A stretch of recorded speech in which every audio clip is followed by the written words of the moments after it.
할렐루야. 이 시간은 표적을 경험한 자라는 주제로 하나님의 말씀이 선포될 때 이전에 보지 못했던 하나님의 놀라운 기적, 표적과 같은 일들이 저와 여러분의 삶 가운데 임하시기를 주님의 이름으로 축원합니다.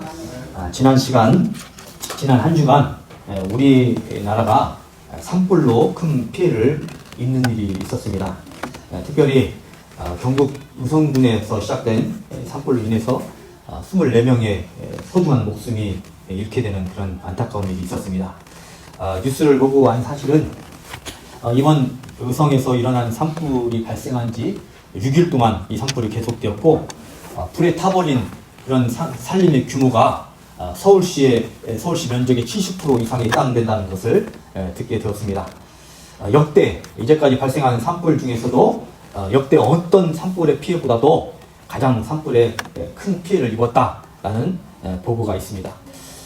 근본 산불로 나라적으로도 그렇고 특별 재난지역으로 선포하고 국민들도 피해를 입은 사람들을 돕고자 여기저기에서 구호의 손길이 이루고 있고 피해 복구를 위해서 힘쓰고 있다는 소식을 들으면서 저도 같은 마음으로 기도하는 시간을 가졌습니다. 그러면서요, 그 고통의 현장에서 생각지도 못하는 황당한 일이 벌어졌다는 것을 뉴스를 통해서 접하게 되었습니다. 한 구호 단체에서 산불로 피해를 본 동물들을 보살피고자 동물들을 위해서 사료를 2,000톤에 해당하는 그 사료를 지원하게 되었는데, 그런데 동물을 먹이려고 쌓아놓았던 그 2,000톤에 해당하는 사료를요, 누군가가 훔쳐가는 이런 황당한 일이 벌어졌다는 것입니다. 모두가 산불로 피해를 입은 사람들을 위해서, 그리고 동물들을 위해서 함께 고통을 나눈 일에 함께 마음을 쏟고 땀을 흘리고 있을 때, 누군가는 이때를 자신의 욕심을 채우기 위해 도적질을 하는 사람들도 있다는 것을 보면서 세상이 이렇게 비정할 수 있는가 하는 생각을 금할 수가 없었습니다. 여러분, 도리라는 말이 있습니다. 인간으로서 마땅히 해야 되는 바른 길을 도리라고 말합니다. 사람이라면 마땅히 누구를 막론하고 해야 될 일이 있다는 겁니다. 그런데 도리는 사람과 사람 사이에만 도리가 있는 것이 아닙니다. 사람과 사람 사이에도 마땅히 해야 되는 도리가 있듯이 사람과 하나님의 관계 속에서도 마땅히 하나님에게 해야 될 일이 그런 도리가 있다는 것을 성경은 우리에게 말씀하고 있습니다. 그 대표적인 것이요, 십계명을 통해서 우리에게 엄중하게 말씀하고 있는 것입니다.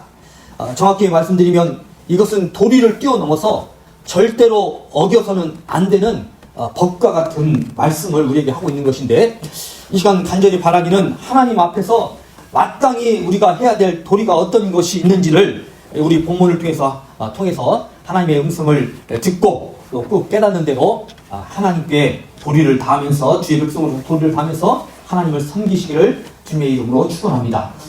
오늘 본문은요, 예수님과 제자들이 벳세다에 다시 돌아가셨을 때 또 한 가지의 기적을 베풀어 주신 사건에 대해서 말씀하고 있습니다.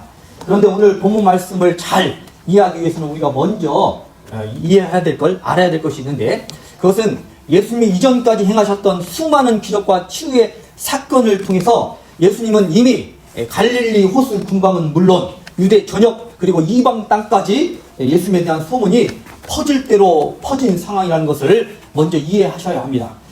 그리고 이곳 벳세다는 특별히 예수님이 오병이어 떡 5개와 물고기 2마리로 5,000명을 먹이셨던 이 놀라운 기적이 이곳 벳세다에서 행하셨던 기적이었습니다. 그리고 정확하게는 알 수 없지만 오늘 본문에 앞서서 오병이어 사건 이후에요, 또다시 예수님께서는 이 떡 7덩어리와 2마리의 물고기로 4,000명을 먹이시는 기적도 있었다는 사실입니다. 이런 놀랍다 못해 충격적인 기적을 자신들의 눈으로 봤던 사람들이 지금 또 그 눈으로 봤던 사람들, 이 일을 실제로 경험했거나 또 이 일을 예수님이라는 분이 행하셨다는 것을 벳세다에 살고 있는 사람들은, 웬만한 사람들은 다 듣게 되지 않았겠습니까? 예를 들어 오늘 익산 땅에 어떤 기적이 일어났다고 생각해 보십시오. 놀랍고 충격적인 기적이라고 생각되는 만큼 그 기적은요, 익산에서 순식간에 소문이 퍼져 나갈 것입니다. 예수님에 대한 이런 소문이 퍼졌다는 것을 오늘 본문을 통해서도 확인할 수 있는 것인데 22절을 보시면 예수님이 베스다에 가셨을 때 예수님이 마치 오시기를 기다리고 있었다는 듯이 사람들이 맹인 한 사람을 데리고 예수님께 나왔다는 겁니다. 맹인 한 사람을 예수님께 인도를 합니다. 우리도 이런 경험을 할 때가 있습니다. 몸이 아파서 병원을 가야 되는데 병원이 많지 않습니까? 어느 병원을 가야 좋을지 몰라서 주변에 있는 사람들에게 어느 병원이 좋냐고, 내가 어디를 가야 되겠냐고 묻는 경우가 있습니다.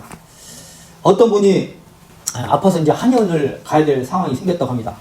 그런데요, 한의원이 많아서 이왕이면 잘하는 데 가고 싶어서요, 어디로 갈지 몰라서 어떤 분에게 문의를 했더니, 그랬더니 이분이요, 처음에는 익산에 있는 한의원을 소개를 해주시더니 그 다음날에 서울에 있는 한의원까지 알아봐 주셔서 소개를 해주셨습니다.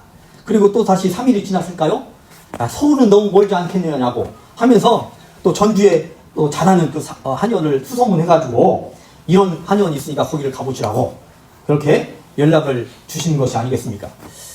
이분이 그분과 통화를 하면서 들었던 생각은, 저분이 무슨 마음으로 익산과 전주 또 서울까지 알아봐 주시고 나에게 소개를 했을까를 생각해 보니까요, 내가 빨리 낫기를 바라는 그 마음으로 나를 걱정하는 마음으로 병을 알아보고 또 알아보시고 그렇게 해서 나에게 소개를 했다는 생각이 들었다고 합니다. 그래서 이분이요, 내가 저분 마음을 편하게 해드리기 위해서라도 내가 하루빨리 나아야겠다라는 생각이 들었다는 것입니다. 또 그분이 함께 한의원을 가지 않으셨지만 자신을 데리고 간 거나 다름없다는 생각이 들 정도로 너무 감사한 마음이 들었다는 겁니다. 오늘 예수님께 맹인을 데리고 나온 사람들도 이 맹인과 어떤 관계인지는 알 수 없지만 분명한 것은 예수님이 이 맹인에게 손을 대시면 이 사람이 낫게 될 것이다, 보지 못하는 눈이 보게 될 것이다 라는 그런 간절한 믿음과 간절한 그런 마음을 가지고요, 또 이 맹인을 사랑하는 마음을 가지고 이 맹인을 데리고 나오지 않았겠습니까? 성도 여러분, 앞서서 예수님께 나와서 하늘로부터 오는 표적을 구했던 바리새인들, 지난 시간에 말씀드린 바리새인들이 생각나십니까? 이들은요, 힐난하면서 시비하고자 예수님 앞에 나와서 하는 말이, 지금 우리 앞에서요, 예수 당신이 하나님의 아들로 구원자로 오셨다는 것을 증명해 보십시오 라는 태도로 예수님께 나와서 묻고 있다는 것이었습니다. 그러나 지금 이 맹인을 데리고 나온 사람들은 예수님이 고쳐주시기를 바라는 간절한 믿음과 예수님이 주시라면, 예수님이 주님이라면 이 맹인이라도 고치실 것이라는 믿음이 이 사람들의 믿음이었다는 사실입니다. 분명한 사실은 예수님을 시험하고 시비를 걸고자 나왔던 자들에게는 표적을 행하시지 않으셨지만 예수님에 대한 참 믿음을 가지고 나온 이들을 보시고 맹인의 눈을 뜨게 하시는 표적을 베푸시는 예수님이라는 것을 말씀하고 있습니다. 자, 이제 예수님이 이 맹인을 고치시는 것을 보시면서 예수님이 우리에게 무엇을 말씀하고 계신지를 한번 살펴보도록 하겠습니다. 23절 말씀을 보시면 예수께서 맹인의 손을 붙잡으시고 마을 밖으로 데리고 나가셨습니다. 예수님께서 친히 이 맹인의 손을 붙잡으시고 마을 밖으로 데려가셨다는 것을 주목하셔야 됩니다.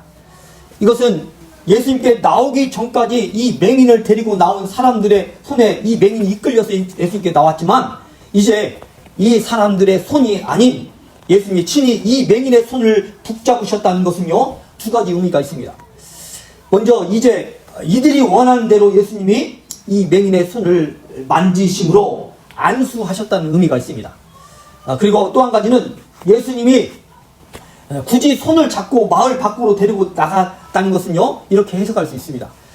사람들이 있는 곳에서요, 이 기적을 행하시지 아니하시고 이 맹인을 데리고 마을 밖으로까지 데리고 나가신 것이라고 해석이 가능합니다. 그리고 한 가지 더 말씀드리면, 왜 예수님이 죽은 나사로 같은 사람도 말씀만으로 다시 살리셨고 해당장 야이로의 딸도 이미 죽었는데 달리타꿈 하시면서 죽은 소녀를 살리시는 예수님이 아니셨습니까?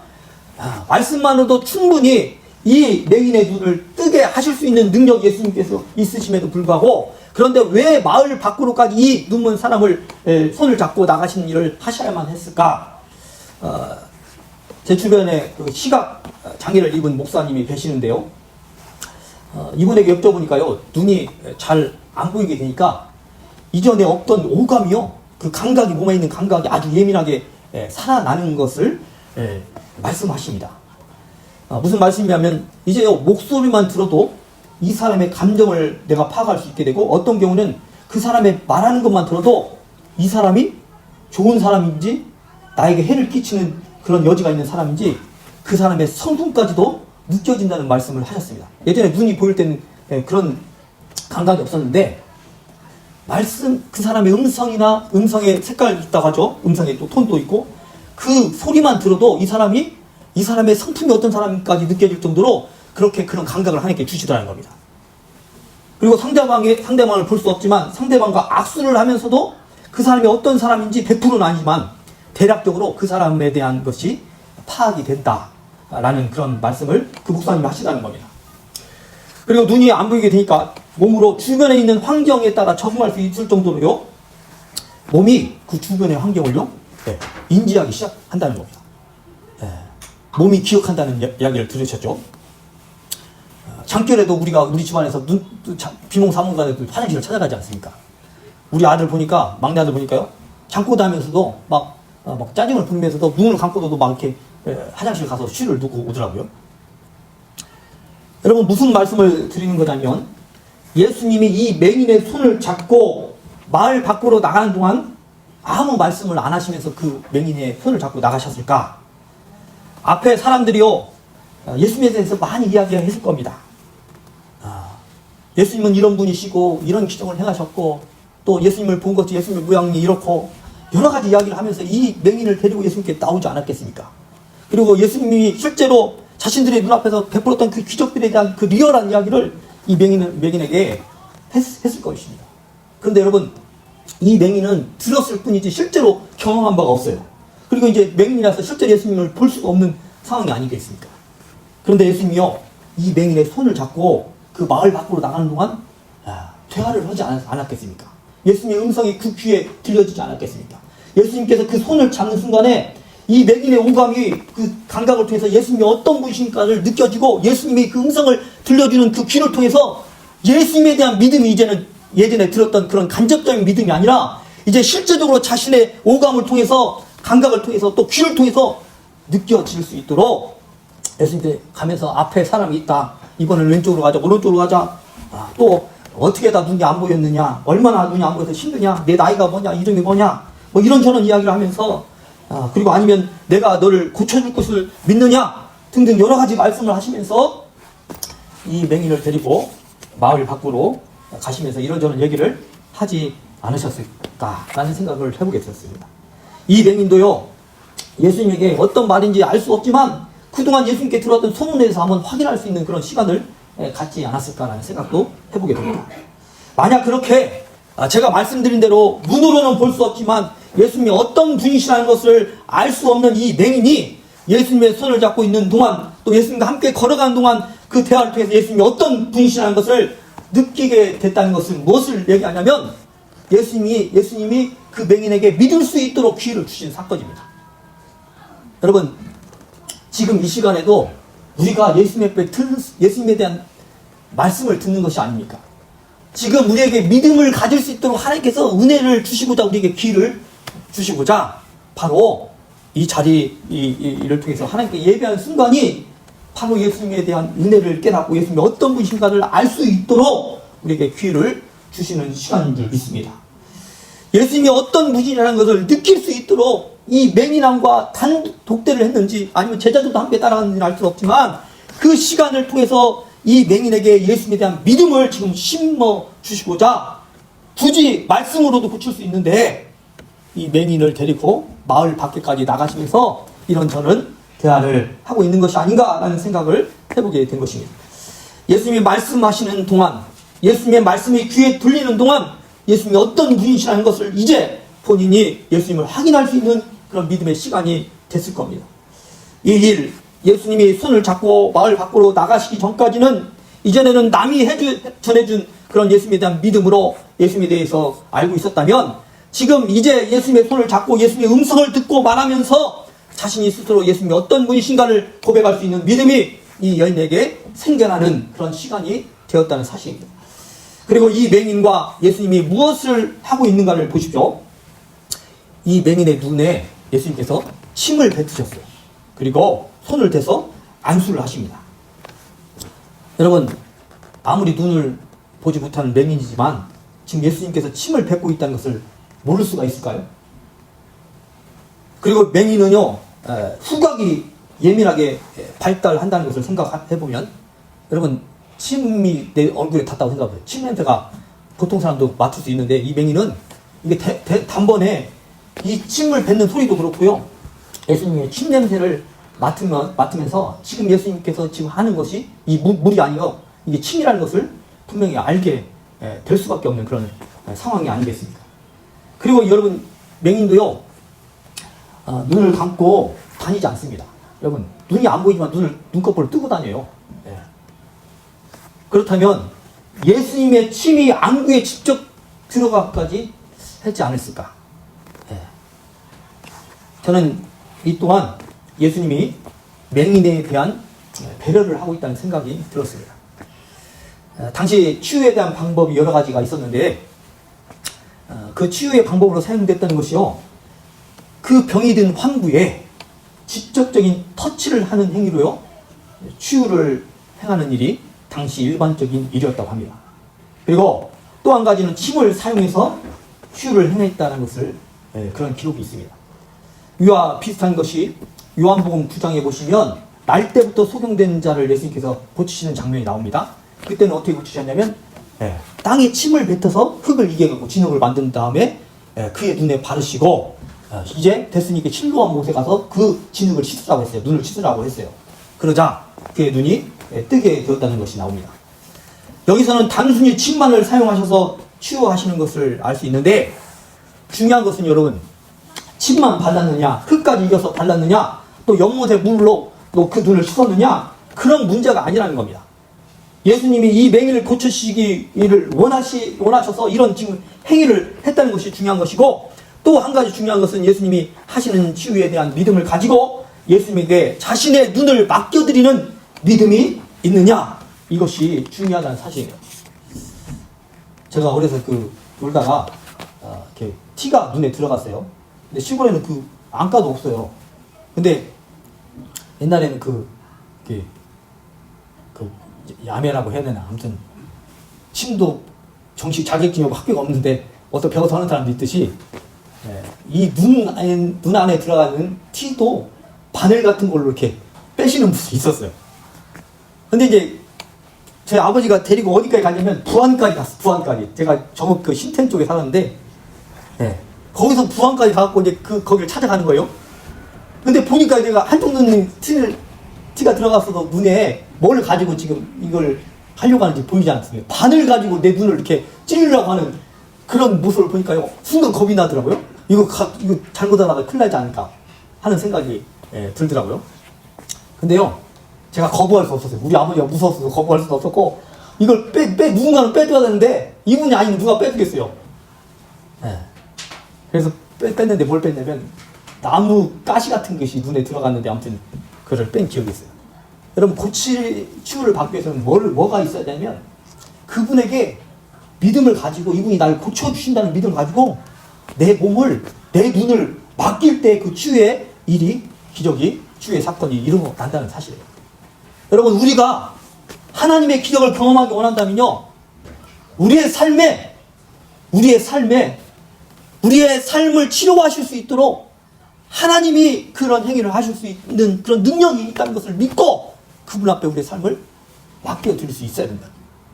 그럴 때 하나님의 놀라운 기적과 같은 일들이 우리 삶 가운데 임하게 된다는 것을 믿으시기 바랍니다. 예수님이 묻습니다. 그렇게 안수하시고 물었어요. 뭘 물었냐면, 내 눈에 지나가는 사람들이 보이느냐? 그랬더니 처음에는 이 사람들이 어떻게 보였습니까? 마치 나무 모양처럼 보인다는 겁니다. 마치 나무 모양처럼. 이것은요, 형체는 보이지만 아주 분명하게 보이지 않고 흐릿하게 보였다는 것을 말하고 있는 것이죠. 그리고 다시 예수님이 안수하시자 모든 것을 똑똑히 명백히 볼 수 있는 그런 시력이 회복되게 된 것입니다. 정말 여러분 할렐루야가 아닙니까? 지금도 이런 기적이 일어났으면 좋겠습니다. 여러분, 제가 10년 동안 아팠다가 고침을 받고 받았다는 그런 말씀을 드렸는데, 제가 죽을 것 같은 병은 아니었지만요, 그 병에서요 구원을 받고요 치유를 받았을 때 아마 이런 일을 경험한 사람이 아니면 모르실 겁니다. 세상을 다 가지지 않았지만 이미 세상을 다 가진 것 같은 그런 기분이라 할까? 그런데 중요한 것은 제가 나중에 질병이 고침을 받았다는 것을 알았으니까 제가 쓰러지지 않았지, 만약 제가 기도하다가 그 즉시 나았다는 것을 알았다면 너무나 기쁘고요, 너무나 그 충격이 커서요, 저는 그 자리에 절도를 했을지도 모릅니다. 여러분, 맹인도 아마 그랬을 것 같습니다. 이 맹인이 날 때부터요 눈이 안 보였던지 아니면 살면서 눈이 안 보여서 모든 사물을 전혀 보지 못하게 되었다면 이 시력을 잃어버린 것이요 이 사람에게는 너무나 충격적이고 가장 불행한 일이 아니었겠습니까? 그러면 그렇게 이 시력을 고치기를 원했지만 고칠 수 없는 일, 가장 인생에서 자신에게 있어서 큰 문제요 불행한 일이 이 사람에게 닥친 것인데, 그런데 이 사람에게 있어서 인생의 가장 큰 문제가요 즉시 해결됐다고 생각했어. 시력이 없던 것이 갑자기 생겼다고 생각해 보십시오. 그 충격, 정말 기쁘지만요 이 사람이 받게 될 충격을 생각해 보세요. 여러분, 로또를 맞았다 기절하고 심장마비 걸렸다는 사람 들어본 적 있으십니까? 실제로 그런 사람이 있었다고 합니다. 어느 30대 어느 남성이 로또를 맞았어요. 심장마비로요 너무 충격받았고, 로또가 보통 아무리 적어도 매덕에서요 많으면 몇십억, 뭐 100억에 해당하는 그 돈까지 그런 없던 돈이 생기는 게 아닙니다. 이 맹인에게 평생 보지 못한 시력이고 눈을 보지 못하는 것이요 가장 큰 고통을 주었던 문제라면, 그 문제가 즉시 해결됐을 때 너무 좋은 일이지만 이 사람에게는 상상도 못한 충격이 올 수 있는 그런 가능성이 충분한 사실입니다. 여러분, 그래서요 어쩌면 우리에게 그런 믿음이 없어서 기적을 하나님께서 허락하지 않으실 수 있다는 거예요. 우리에게 있어서는 기적 이전에요 하나님에 대한 믿음이 우리에게 필요한 거예요. 하나님 앞에 내 인생을 맡길 수 있고, 내 몸을 맡길 수, 내 생명도 맡길 수 있는 그런 믿음, 내 자녀들도 맡길 수 있는 믿음, 그런 믿음이 먼저가 될 때 그 다음에 하나님의 역사가 우리의 삶 가운데 임하게 될 줄 믿습니다. 그러니 예수님께서 이 맹인의 시력을 단숨에 회복시킬 수 있음에도 불구하고 마을에서 불러내어서 그 맹인의 손을 잡고 마을 밖으로 나가셨고, 그냥 고칠 수 있음에도 불구하고 눈에 침을 바르시고 안수하고 또 안수하면서 이 사람의 눈을 뜨게 하고 계시고 있지 않은가를 여러분 합리적으로 제가 한번 생각을 해보게 된 것입니다. 그리고 마지막으로요, 이 사람이 눈을 뜨고 나서요 예수님은 이 사람에게 뭐라고 말씀하시냐면 그 누구와도 접촉하지 않고 집으로 곧장 돌아가라고 말씀하고 있습니다. 맹인이 눈을 뜨게 되는 기적이 예수님이 이 세상을 구원하시러 오신 하나님의 아들임을 나타내는 그 분명한 표적을 행했음에도 불구하고 이 눈뜬 맹인을 집으로 돌아가라고 말씀하고 계신다는 사실입니다. 저는 이것을 통해서 다른 여러 가지를 얘기할 수 있지만 단 한 가지만 말씀드리고 싶습니다. 구원받은 자의 사명은 무엇인가? 이런 생각이 들었습니다. 구원받은 자의 사명은 먼저 가정을 구원하는 사명이 있다는 것을 생각하게 된 것입니다. 제가 구원을 받고 목사가 되었는데 하나님이 저에게 가장 원하시는 첫 번째 사명은 무엇일까? 바로 저의 가정, 저의 가족들을 구원하는 사명을 주셨다는 것을 생각하게 되었습니다. 사랑하는 성도 여러분, 이 세상에 어떤 성공, 어떤 삶을 살았고 어떤 명예를 얻고 어떤 부를 얻고 남이 부러울 것이 없는 최고의 삶을 살았다 할지라도 내 부모가 구원을 받지 못했다면 그의 삶이 성공이라고 말할 수 있겠습니다.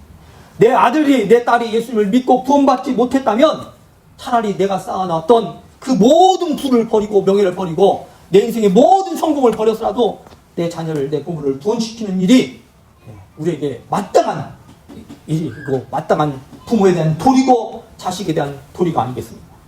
바로 이런 구원을 위한 또 생명을 얻는 일이 저와 여러분의 승리가 되길 원하고 여러분의 가정의 승리가 되길 원하고 여러분의 자식과 여러분의 부모가 하나님 앞에 구원을 받는 이 승리가 저와 여러분의 사명을 통하여서 이 놀라운 생명 역사가 여러분의 가정과 여러분의 후손들 가운데 또 모든 가족들 가운데 임하시기를 주님의 이름으로 진심으로 부탁을 드립니다.